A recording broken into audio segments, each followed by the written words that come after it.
viewers, welcome back to Food Prep Guide. Today we are going to talk about water. We can't see it, but there are microplastics and fluoride and bacteria and nitrates and nitrites and every other thing that they've put in city water to treat it, and things that are naturally occurring in well water. It's in our drinking water. So today I want to break down two popular water filtration systems. The first one is going to give you ultra clean water. If you want something that you're going to be drinking out of every single day, you're trying to support your health, and you know that what goes into your body is one of the huge factors of that. That's the water filtration that we're going to talk about first. And then second is the water filtration option for when you might be in a situation where you don't have electricity. You might be in a situation where you need to gather water from a pond or a stream.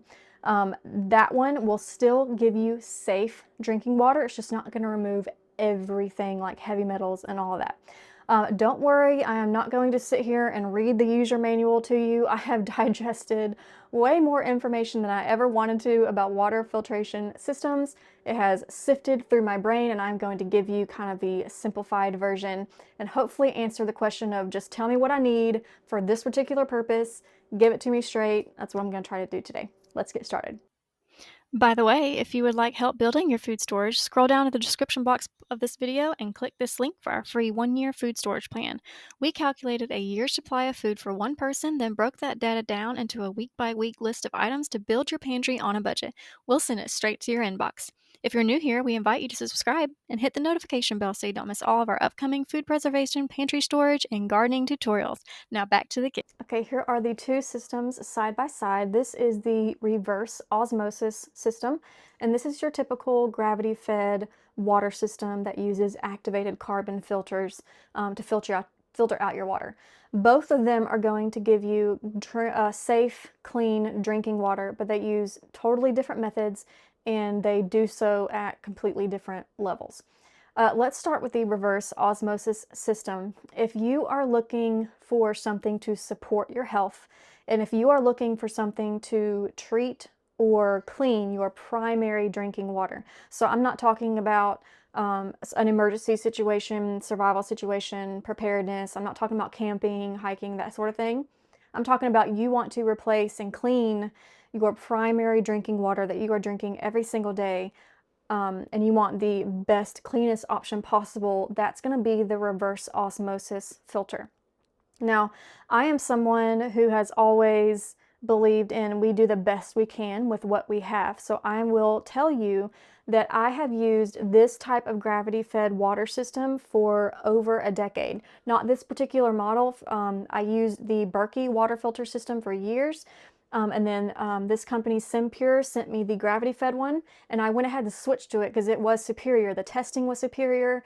If you're familiar with the Berkey, it has 2 carbon filters. This one has 3, but it also has a UV light on the handle down here where when you twist the handle, I still have water in this. I don't know if I'm going to be able to lift it up. Yep, I can. When you twist that handle, that little chamber, lights up, and it's a UV light that's like zapping the water and trying to, disinfect it. This has been my everyday drinking water source ever since I received it several months ago. And we haven't had any issues with it. I don't sit there and test my water every single day, but I trust that it's working because I have read the testing and I have read those records. But now that I have the reverse osmosis system, I've never had one before. I've never had the opportunity to get one, but now that I do, I am going to switch to this one because primarily is the reverse osmosis system filters out microplastics. That's the big one for me. The other big one is heavy metals. And the other big one is forever chemicals. You've heard that term, forever chemicals. It's like the PFAS. I'm not even going to try to pronounce it, but it's basically the things that are in cookware with non-stick coatings. It's in a lot of different other things as well, but that stuff makes it into our water. And the reverse osmosis system can filter out those things, whereas the gravity-fed system can filter out some of those to an extent, but not at a nearly 100% rate as the reverse osmosis system does. So I work from home, we homeschool, our whole family, pretty much is home all the time. And so the amount of water that we drink from this one source is massive. And so the biggest impact on our health, if we were to treat one thing, it's going to be the water system right here in our kitchen. And so I'm going to be choosing this one from now on. The kind of cons that I would say, number one is it does require electricity, but again, I'm not talking about being in a survival emergency preparedness situation. So everyday use, it's fine, I have electricity. But it does have electricity. So if something were to happen and you were to lose power during a storm or another extended emergency situation, you would no longer be able to use this.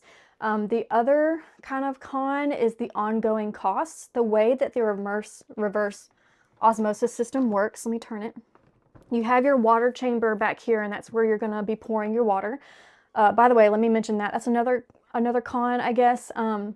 There is a little bit of water waste with reverse osmosis systems, and that's just because of the process that it has to go through these cartridges.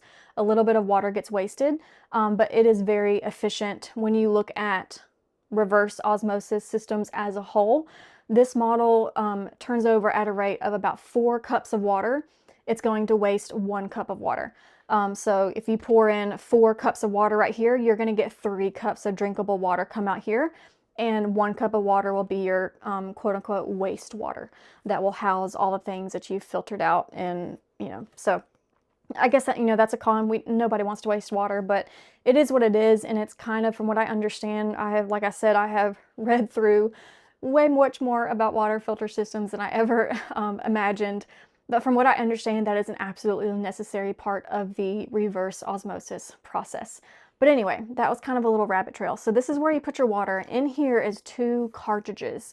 And those cartridges, just like your filter, like in a fridge, your Frigidaire, your Whirlpool, they almost all come with these cartridges these days that have built-in water. They don't filter out near as much as either one of these. Even this one with just the active carbon filters out more than those. But anyway, it is just like those cartridges that come maybe in your fridge or freezer and you just pop those in. That is an ongoing cost. Y'all know me, if you're a friend of the channel, I don't like investing in things that have an ongoing cost. But the fact of the matter is that some processes, there's just no way around it. So I'm going to put that on the con list, but it's a necessary con in my opinion.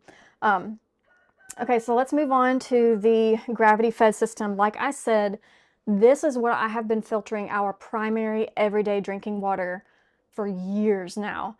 And it's been fine. Like I said, I'm not sitting there testing it, all the time, but we just keep an eye on the filters. When they start looking gunky, you're able to wash them. They come with these little washers. You can prime them, pop them back in. So it's not as cost heavy as this one where we're having to constantly purchase the new cartridges.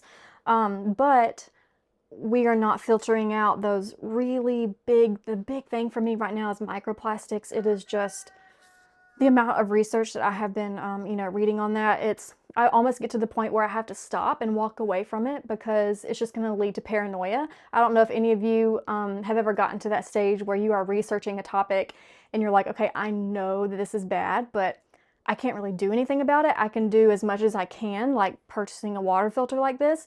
But other than that, it's beyond my control. I'm going to trust the Lord with it. It's like we have a saying around here, we do our best and trust the Lord with the rest.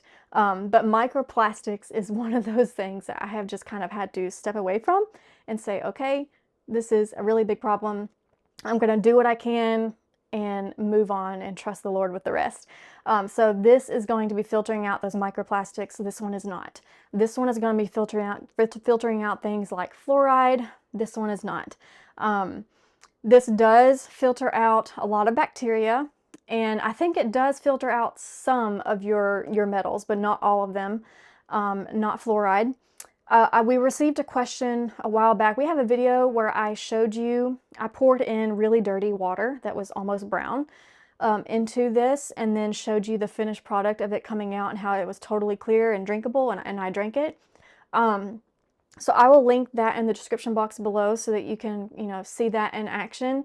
But just from that one test, you could see that it really did produce clean, safe drinking water. It's just that a reverse osmosis system is going to kick it up a notch and really protect you from some pretty gnarly things that are lurking in our water. And it's not just city treatment plants either. I have heard very, very sad stories of people who live on a well and did not get their water tested, consumed it for decades, and I'm not going to go into all that, but faced extremely sad health outcomes because of the things that was in their well water. So it's not just city water people who need to think about that sort of thing. Okay, so bare roots, what do I need? I hope I gave you enough information to kind of make that decision. But essentially, if your desire in filtering water is to have a water source, a safe drinking source for your family in an emergency situation when you don't have power, you don't know when you're going to get power back, you've drank through all of your bottled water, you now need to go gather something from a pond or a stream, but you do not want to get sick. We all know what's lurking in that kind of water and the type of digestive issues that can come from that. If that is your primary goal in water filtration, go with the gravity-fed water system. If your primary goal is to support your health by drinking something as absolutely clean as possible, that is free from all of those forever chemicals and heavy metals and microplastics and all of that, it's not, I don't think anything in our existing technology, please correct me if I'm wrong, but I don't think anything is 100% purifiable. This is 99.999%. I feel like that's pretty much as close as you can get.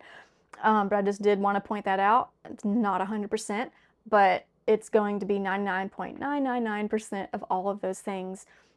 This is the filter that you want to go with if that's your primary goal in getting a water filter system.